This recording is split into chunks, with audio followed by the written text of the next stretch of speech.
రాత్రి కేదార్ రూమ్‌లో ఉంటారు. అప్పుడే కౌశికి చాలా టెన్షన్ పడుతూ ఒక లెటర్ పెట్టుకొని అక్కడికి వస్తుంది.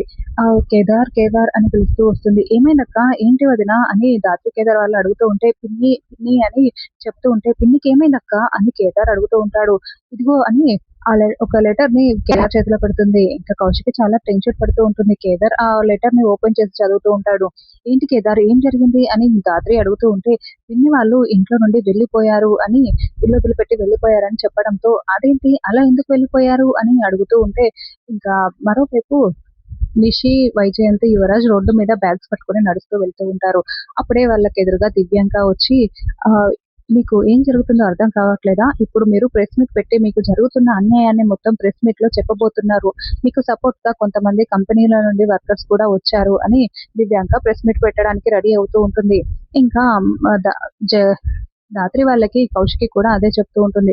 ఇప్పుడు వీళ్ళు గాని ఏదైనా చేశారంటే కంపెనీలో గొడవలు స్టార్ట్ అయిపోతాయి రాత్రి అని వాళ్ళని వెతుక్కుంటూ వాళ్ళని ప్రెస్ మీట్ ఎలాగైనా ఆపాలి అని రాత్రి కౌశికి, కేదార్ ముగ్గురు కార్‌లో బయలుదేరి వస్తూ ఉంటారు. మరోవైపు యువరాజ్ వాళ్ళు ప్రెస్ మీట్ ముందు మాట్లాడడానికి రెడీ అవుతూ ఉంటారు.